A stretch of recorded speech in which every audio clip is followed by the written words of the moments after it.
Man, what a couple shows it was. What a couple shows it was indeed. Ladies and gentlemen, do not adjust your set. I am Hitman Cos. Welcome to your official review for NXT Heatwave and Money in the Bank.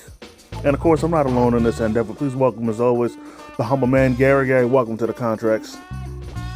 Yo, what's good, my man, Cos Payton, what's good? Hey, shit, man. So, here we go again. 2 pay-per-views, one episode. You ready to get into it? Yes, sir. Let's do this shit like Brutus, you know it. All right. Now, before we begin, we do gotta give a bit of an apology. Sorry for taking so long, ladies and gentlemen. Once again, real life got in the way. We both been super busy, but we're here. We're coming back at y'all. You know what I'm saying? Most def. Anyways, to start things off for Heatwave, Obafemi versus Wesley for the NXT North American title, where if Wesley loses, he can no longer challenge for the title as long as Oba is champion. Now, I'll admit that this match was pretty good.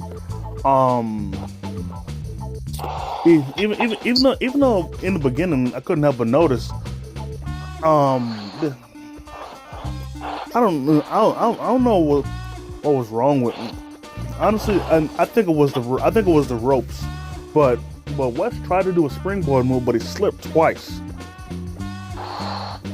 Oh yeah, most definitely, yeah. I honestly blame the ropes for that, because he normally can do that with no problem. Right, exactly.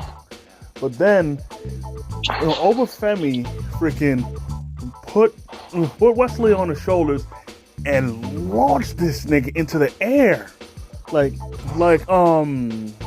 for those of you and the humble man, if y'all ever played SmackDown Here Comes the Pain or SmackDown Shut Your Mouth, if y'all remember Brock Lesnar's F5, not the first one that he uses, the second one, right, where he has him up for the F5 and then just tosses him in the air, and the opponent just goes all over the place, spinning all around and shit before hitting the ground. Like, it looked exactly like that. Exactly. That's exactly the way it looked. Then there was a moment outside where Wesley was standing on the apron trying to fight back with Obafemi, but then Oba just palmed him, took his head, palmed his chest, and slapped him down onto the mat. Exactly. That was crazy. But Wes refused to go quietly in that good night, because he hit a tornado DDT while he was able to knock Obafemi to one knee.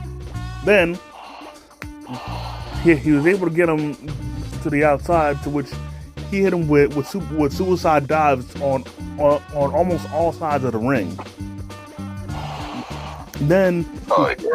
Then he hit what looked to be a reverse Meteora. At least in my opinion, I think that's what it looked like. But then just when it looked like he was in the driver's seat, he tried some sort of springboard move, but once again he slipped, and Femi uppercutted the shit out of him, looking like Cesaro. Oh yeah. Hell yeah. Then he attempted his power bomb. However, Wesley fought out of it, hit him with the cardiac kick, but Femi kicked out. Then, yeah, that's crazy. Then later on, he attempted the cardiac kick again, but Femi caught his leg and once again launched him. Seriously, Wesley's got to do a better job of making sure niggas bigger than him don't freaking toss this nigga in the air. Because literally this match and the previous NXT Premium Live Event match, freaking Obafemi was throwing this nigga around like a rag doll. Oh yeah, fact. But anyways, the throw was good enough to which it allowed Femi to set him up for the pop-up powerbomb, and Obafemi is still your NXT North American champion, and because of this, Wesley cannot challenge for the title anymore as long as Femi is champion. Oh yeah, that's crazy. And that was great. A perfect match of a big guy versus little guy, and both their styles matching together damn near perfectly. Oh yeah, that's a fact, man. For real, that match was really good. Oh my god. And you know, with that being said, you know, who can stop Obafemi? Facts. Yeah. Who can? Anyways, moving on. We had Kalani Jordan defend the women's NXT North American title against Sol Ruka. Honestly, if I were to put this match very simple, for me, this match, despite how everybody's praising this match, I thought it was all right. Because for me, this match was nothing but a big spot fest. Right. Like the kind of match that would drive dudes like Jim Cornette insane, and I don't mean that in a good way. Where like if you wanted like you know a real good wrestling match, you wouldn't find it here. Like this literally looked like an indie match, because literally it was nothing but a spot fest. Literally every move they were doing, they would look like a bunch of spot monkeys, and I wasn't down with it. All right. But what'd you think? Oh no, honestly speaking, I think the matches. I think it was okay. It was good. I think it was okay. Yeah. But anyways, Kalani retained. There it was. Moving on. We have Axiom and Nathan Frazier defending the NXT Tag Titles against Duke Hudson and Andre Chase of Chase University. Now, once again, for those of y'all that were wondering, Duke Hudson was not present. I mean not Duke Hudson. Ridge Holland was not present, accompanying them to the ring because on NXT, Duke revealed that Ridge Holland cheated to help them win that number one contenders match, and because you know Andre Chase and Chase University doesn't roll like that, a punishment had to be dealt, and to which his punishment was that he couldn't come to Heatwave.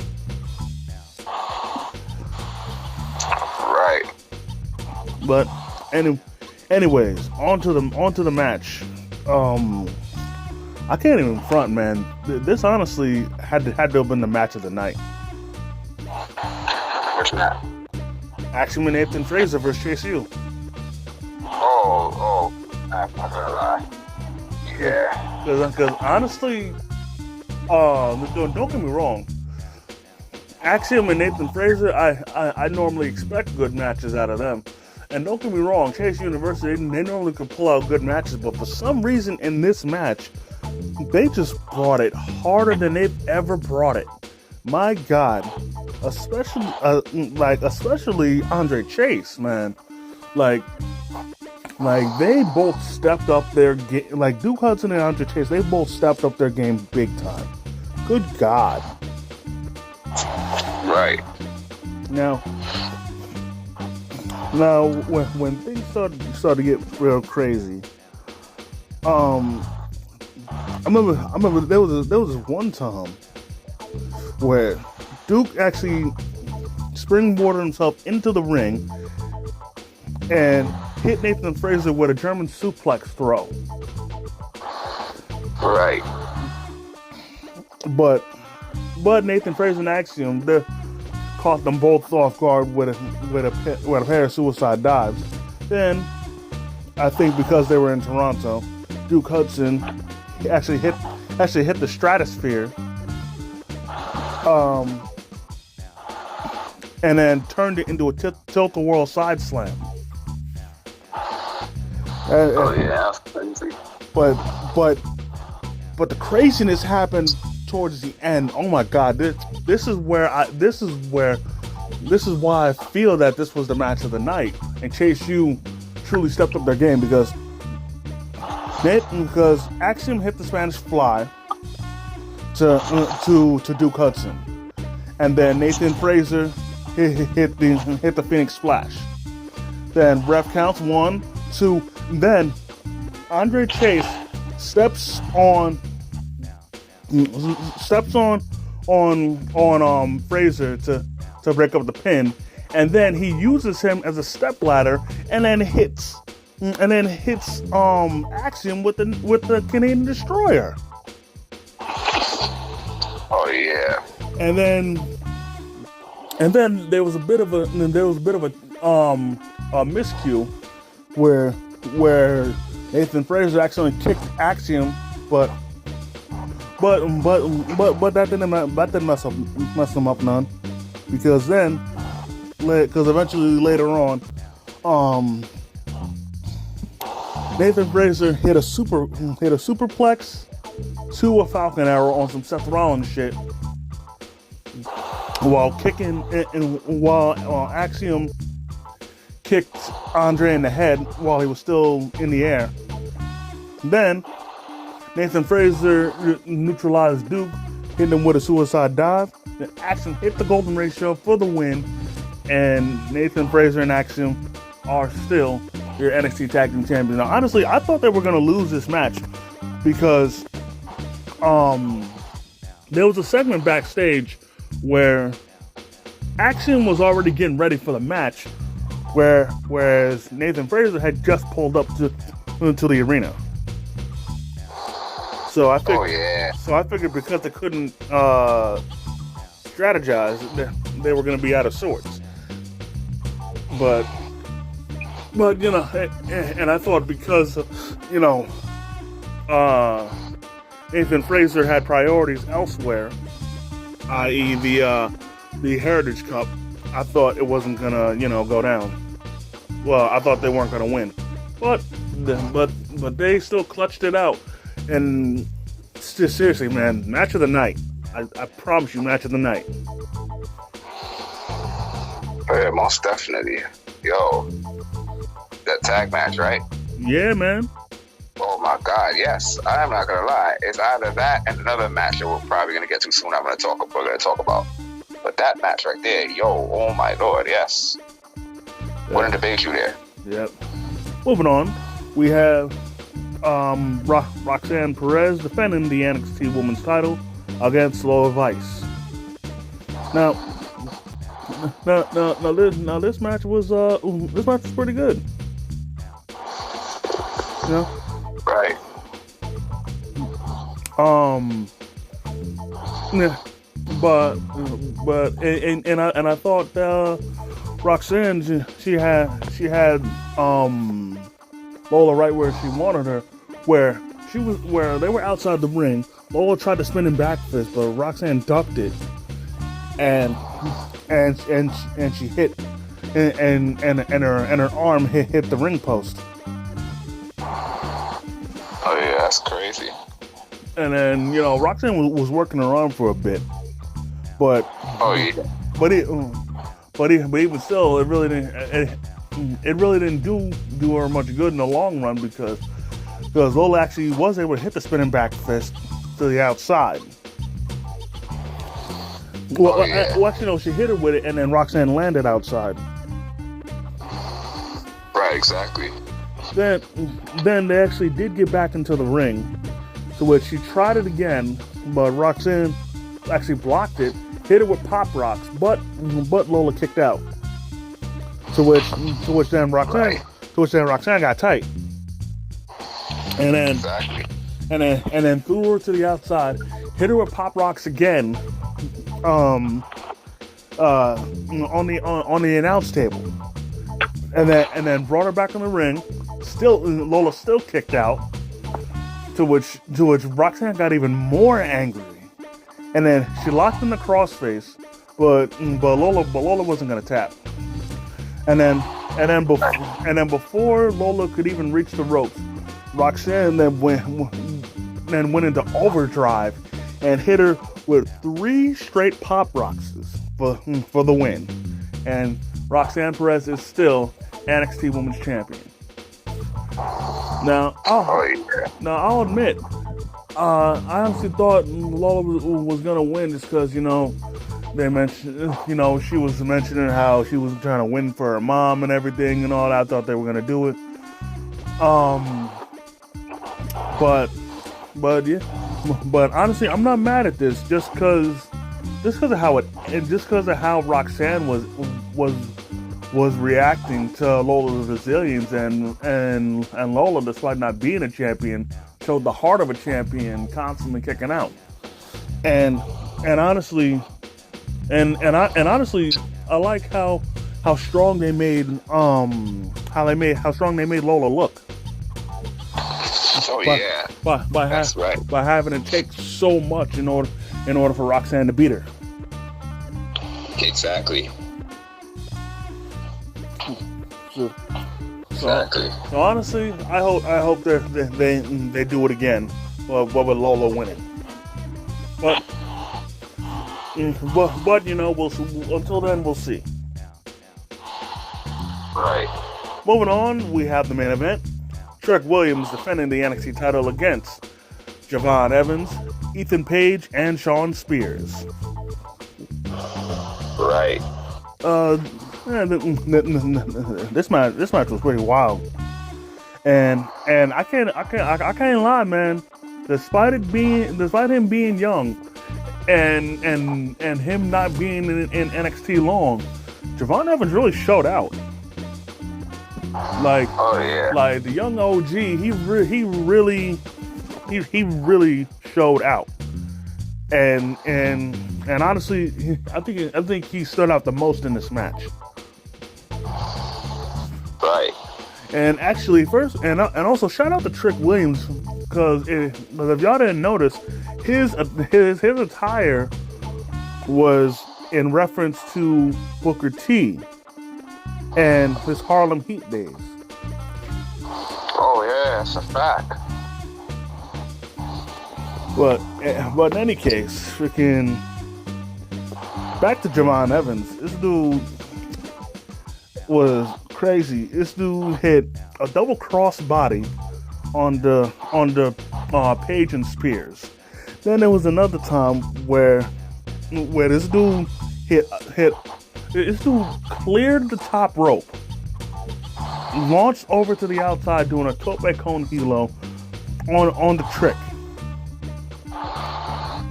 Right. Then freaking and then a funny moment. Then this shit was funny where he flipped off Shawn Spears and then hit him with a diving cutter, then hit him with a corkscrew splash. Right. And then That's crazy. and then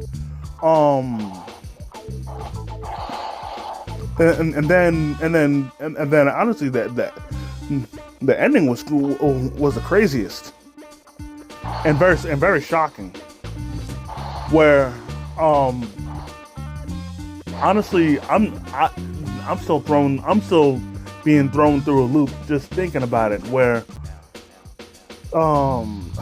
Jesus, where Trick Williams hit the trick shot on Javon Evans, to which then Javon then bounced off the ropes, and then when he bounced off the ropes, he knocked Shawn Spears off the who was on the apron, to which then Trick hit a second trick shot but to Ethan Page. And then after he landed, Shawn Spears dragged him out of the ring. But then here's the craziest part, was that after he hit Ethan Page with the trick shot, Ethan Page landed on top of Javon Evans, and then 1, 2, 3, like that. Ethan Page is your new NXT champion.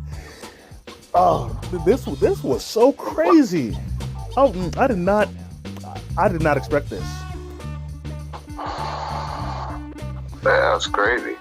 But it's that kind of unpredictability in a fatal 4-way match that we discussed during the predictions that I love. Like I wasn't expecting Trick to lose the match, but not only did he lose, but first off, not only did he lose, number one, he wasn't involved in the decision. That was number one, and number two, just the fact that he that it was, the way he lost, it was just so crazy. Oh, yeah, that was crazy.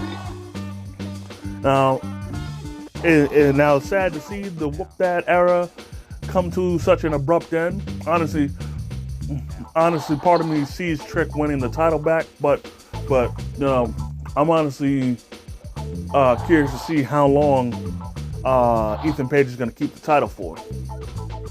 Honestly speaking, yeah, I want to see how long that's going to be. Honestly speaking, I mean, I wasn't expecting Trick to lose it that soon, man. Like, and Trick was pissed, as you can see. Man, well, he has every right to be. Like I said, he wasn't involved in the decision. Right, man. And not only that, the pinfall literally happened right before his eyes, and he couldn't do it, and he couldn't do anything about it because Spears dragged him out the ring. Right. And honestly, freaking Ethan Page, he's never gonna shut up about this. Oh, nah, he isn't. Anyways, let's transition now from Heatwave to Money in the Bank. Yes. Where, first off, unfortunately, Trish Stratus was the guest host. Oh, man. But the hell with her. On with the pay-per-view first off, the intro package to the whole pay-per-view kicked ass. That was amazing. Oh, yeah. Whoever made that intro package for Money in the Bank deserves a raise. That's a fact. Anyways, on to the pay-per-view. To start things off, we have the men's Money in the Bank ladder match.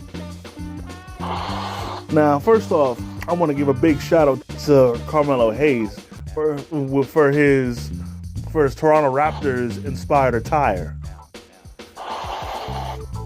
Right. That looked pretty dope, man. Oh, yeah, it did. But this match was crazy, man. First off, of course, for Drew McIntyre, the crowd wouldn't stop chanting CM Punk's name. Right. But more importantly, this match, was honestly pretty crazy from the beginning. Honestly, everybody got a moment to shine. Oh yeah, that's right. First off, you had Drew wilding on everybody with the ladder. Then Andrade, he hit a springboard leg drop on to Chad Gable while he had an armbar locked in while he was on top of the ladder. Right.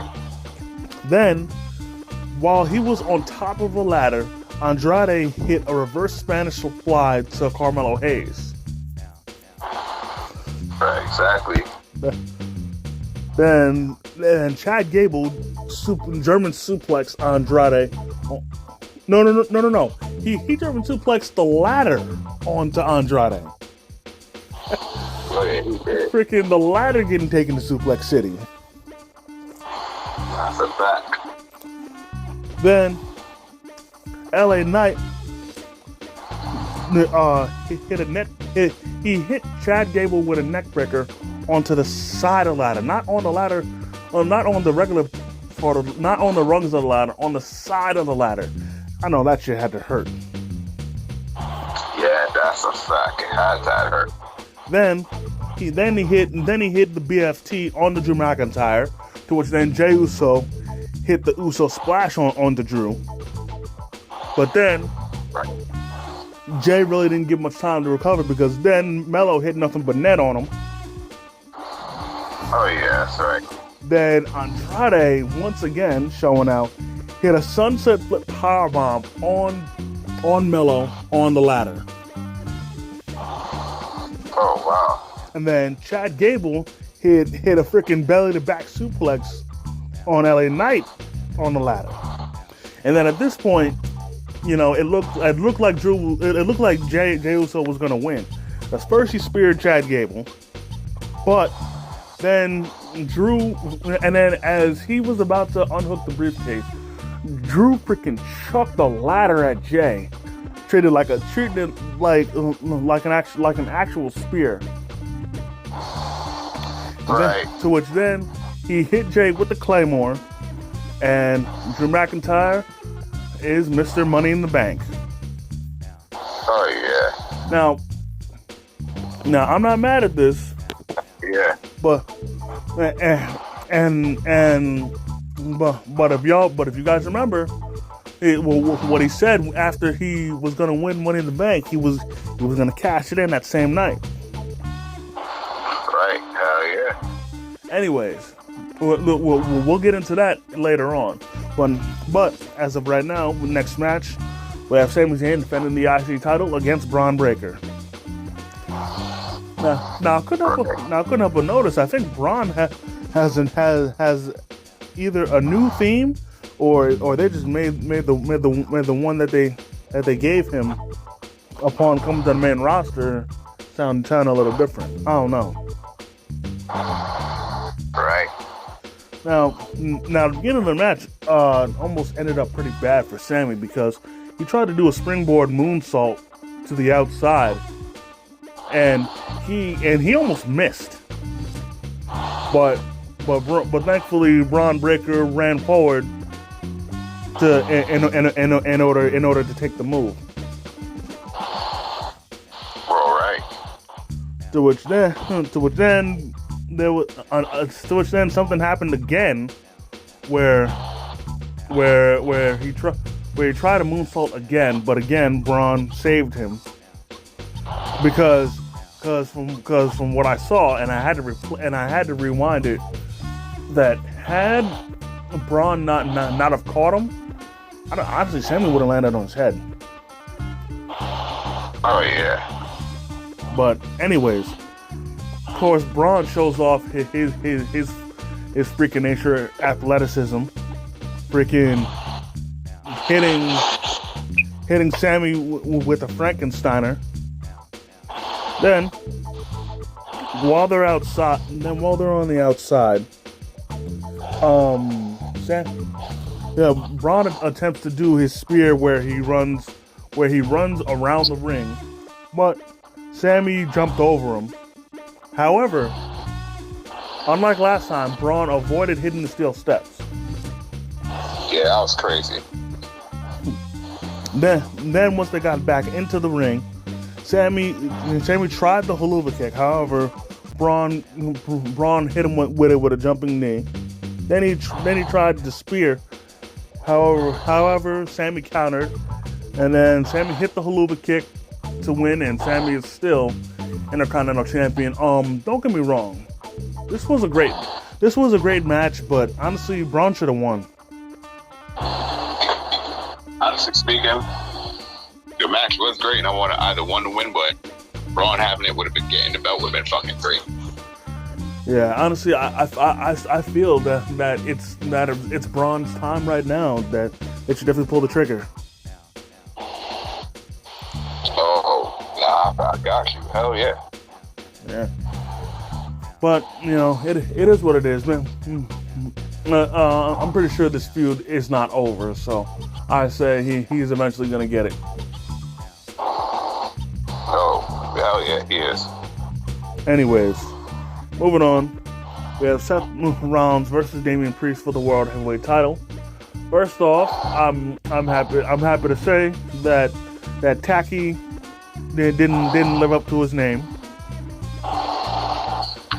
Oh yeah, man.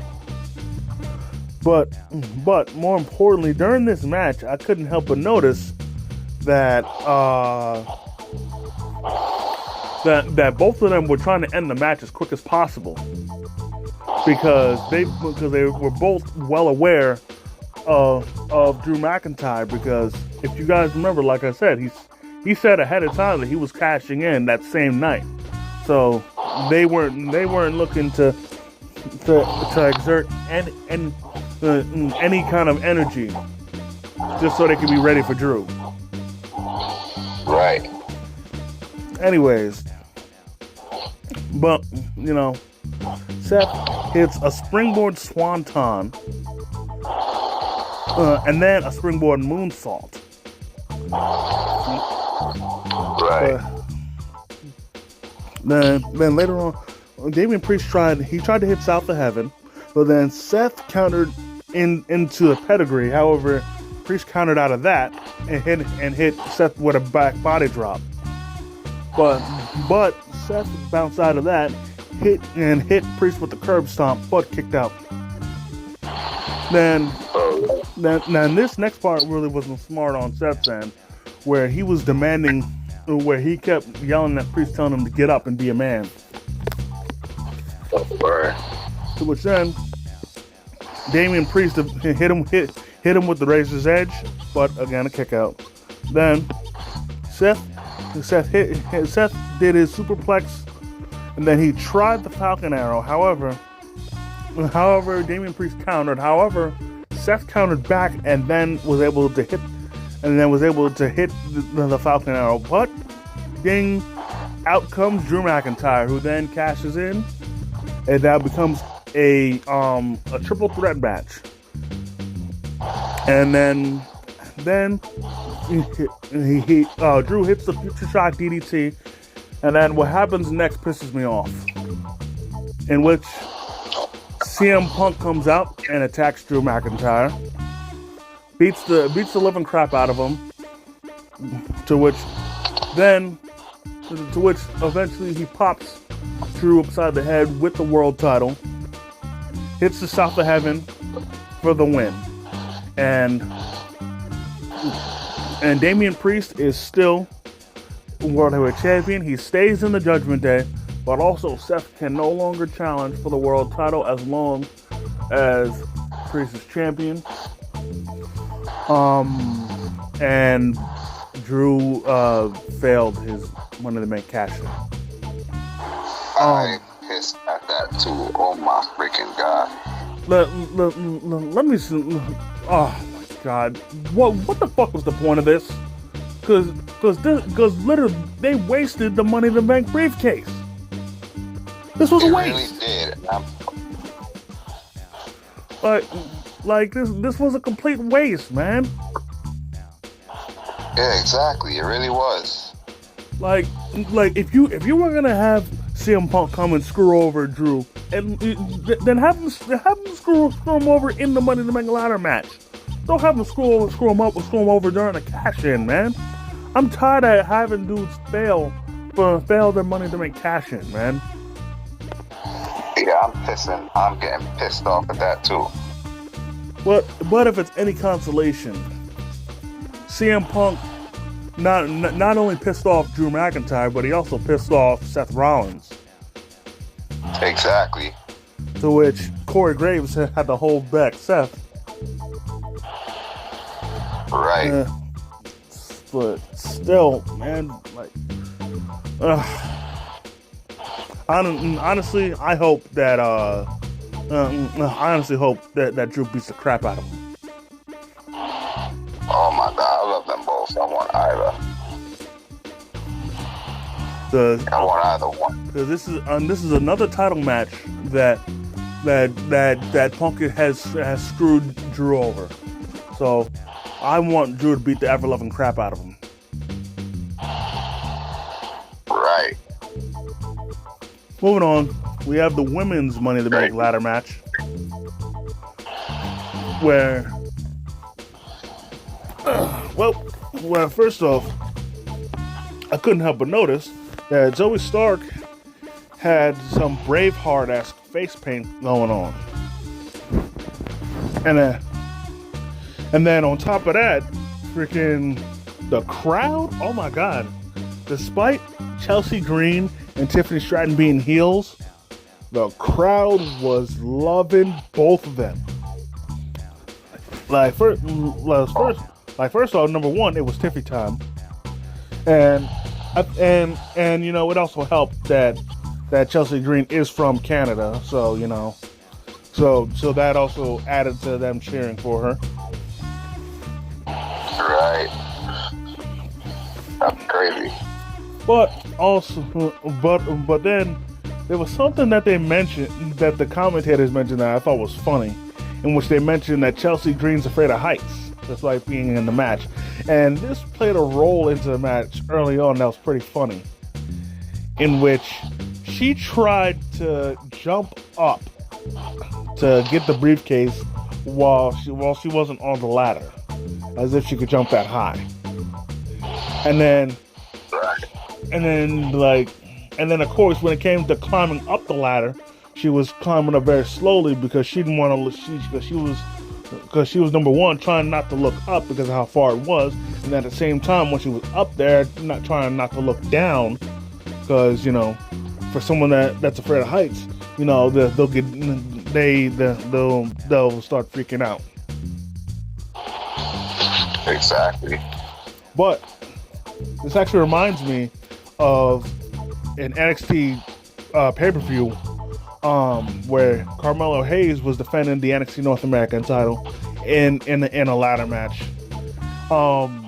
And Trick Williams, he actually tried to interfere to help Melo win, but he mentioned that he was afraid of heights, and he was slowly trying to climb up the ladder, but this dude, he had his eyes closed. He was absolutely shook. Oh yeah, that's correct. Anyways, back to the match.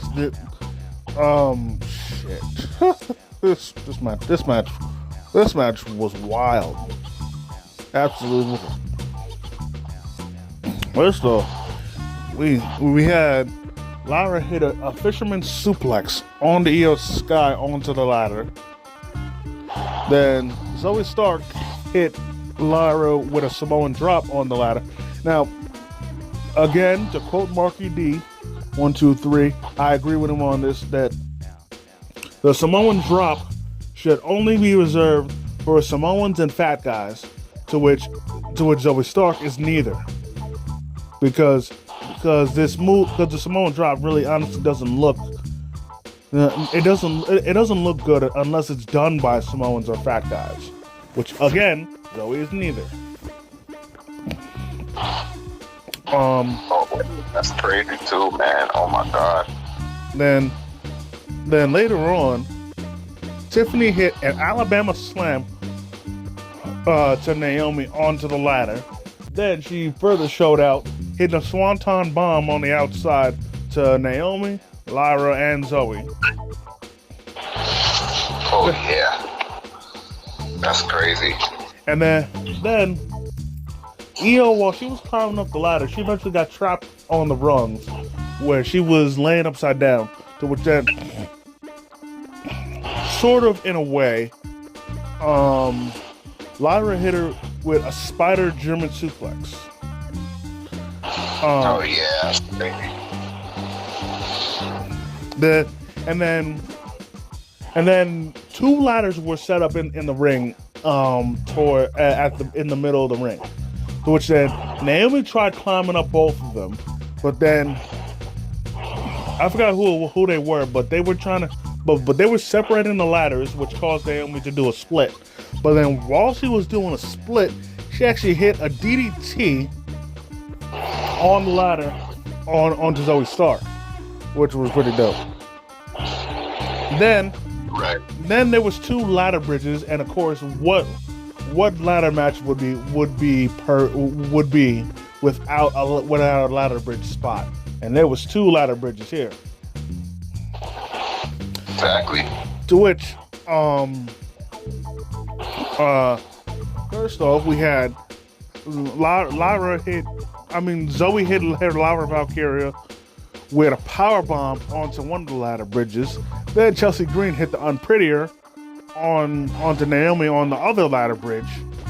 And then the craziest moment of the match happened where Io hit Zoe with a Michinoku driver onto the ladder.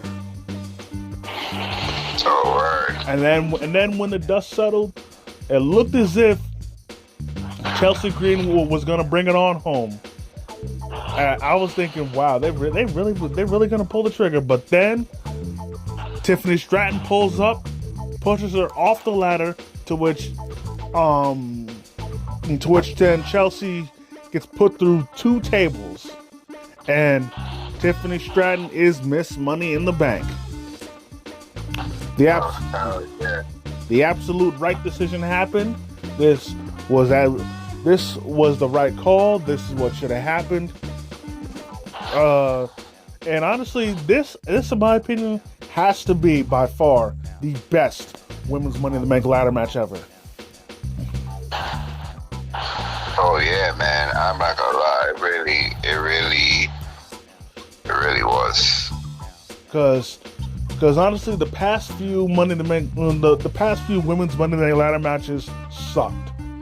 So this not only was a breath of fresh air, this kicked ass, big time.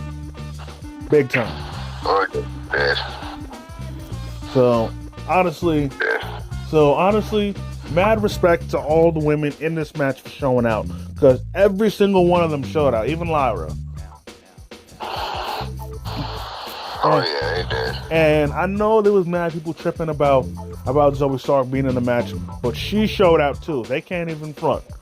Zoe showed out too. Oh yeah, that's a fact. Anyways, on to the main event, in which we have Cody Rhodes and Randy Orton and Kevin Owens versus the Bloodline, and to which the members of the Bloodline in the match were Tama Tonga, Jacob Fatu, and Solo Sikoa. Oh yeah. I guess they wanted to have Tonga Loa doing other stuff, or at least they felt, or at least maybe he wasn't ready. I don't know, but he was still there. Right. And as usual, the crowd was chanting, or was singing. They were singing voices. Yeah. And then also they were chanting "Fuck you, Solo." Oh yeah. But also another thing I liked was that Kevin Owens, like almost until the bell rang, was staring a hole into the Bloodline. He was standing 10 toes down. He was grilling all 3 of them. He was not moving. He was grilling all 3 of them. And then eventually, him and Jacob Fatu were grilling each other. But Kevin Owens was standing 10 toes down. I love that part, man. He was laser focused. Oh yeah, that's a fact, man. Oh my god. Now, during the match, Orton seems to have forgotten one of the biggest rules when it comes to fighting a Samoan. All right. And do you know what that rule is? What's that? never. It's to never do a move that's aimed at the head towards a Samoan. More specifically, it's to never headbutt a Samoan, but even still, somehow, somewhere along the line, obviously Orton forgot that because the thing is he hit Jacob Fatu with the draping DDT, not remembering that, and to the shock of no one who knows anything, Jacob Fatu no-sold it. Right. Because Samoans have crazy strong heads. That's a fact. Well, anyways, towards a little later, things were getting crazy. Where Cody Rhodes actually hit a suicide dive where he was trying to hit Jacob Fatu, but Tonga Loa pushed him out the way and took the hit for himself.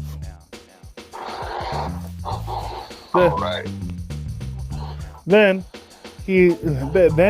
Cody attempted to hit Solo with a move, but Solo countered. Then Solo tried to hit Cody with a clothesline, but took out the ref. That's crazy. Then Cody hit the crossroads to Solo. Then KO hit the frog splash to Solo. Then Orton hit Solo with the RKO. And then Kevin Owens hit the stunner on the Tamatonga. And then KO hit Jacob Fatu with a frog splash through the announce table. Then KO attempted to power. Then actually, this part was funny, where he attempted to power bomb Solo, but then Tonga Loa, he did low blow Kevin Owens, but he had to do it a second time because he missed the first time. Oh yeah, that's crazy. That shit was funny. How the fuck do you miss a low blow? Yeah, it was crazy. Yeah, exactly. But actually, a little before that, while the ref was trying to get up while he was outside the ring, he got squashed again. Damn it, got killed. Oh, man. But in any case, Orton hits the RKO on both the Gorillas of Destiny. Then Solo then hits Orton with the Samoan spike. Then Cody catches Solo, hits him with two crossroads. However, before he can hit the third one, Jacob Fatu hits what looked to be, in my opinion, the Whisper in the Wind onto Cody, to which then that allowed Solo to hit the Samoan spike. 1, 2, 3. The Bloodline wins. And more importantly, Solo Sikoa has pinned the Universal Champion. Oh yeah. So not only is this a major win for the Bloodline, but also this is a major win for Solo because of him pinning Cody. And one of the matches going into SummerSlam is going to be Solo versus Cody for the WWE title. So this further helps out Solo. Yeah, that's correct. And honestly, I think the Bloodline winning was the right call, just because how much more dangerous they're looking. And this honestly solidified how dangerous they are and whatnot. At least in my opinion. You're right. Now, before we get out of here, there is a very, very important announcement that we have to announce that happened during Money in the Bank, in which we were greeted by John Cena. Yeah. and to which when it came to his towel that he threw to the crowd, it said, "The last time is now." And you know, it said the same thing on his new shirt. So to which, if you guys haven't heard or didn't see, John Cena at Money in the Bank announced his retirement. This run that he's having right now will be his very last. He will be in the Royal Rumble. He will be in an Elimination Chamber match, and he will be at WrestleMania. But all three will be his last. Yeah, man, next year, oh my God, I'm gonna miss him, man. I'll admit, you know, I've never been his biggest fan, but at the same time, you know, he has had a hell of a career. Over a 20-year career, 16 world titles. He'll never be the greatest wrestler of all time, but he's definitely one of the greatest sports entertainers of all time. Oh man, he's one of the greatest of all time, man. Like, and I don't care how many times.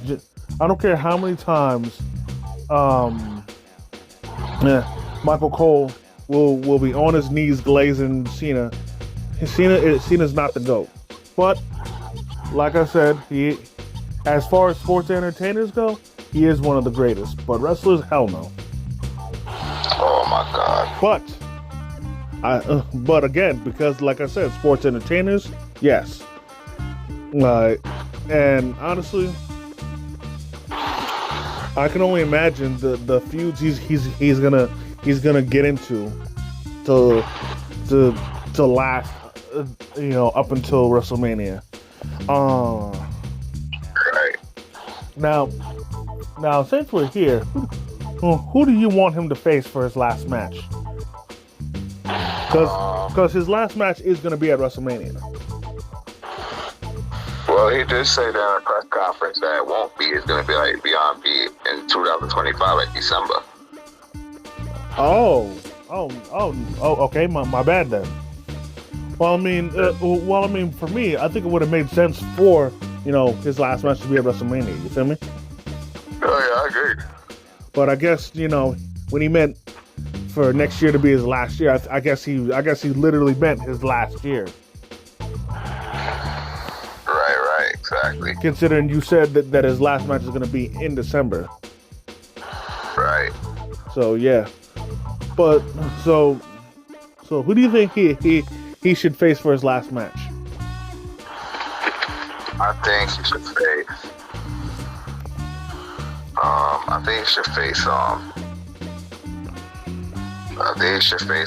Randy Orton.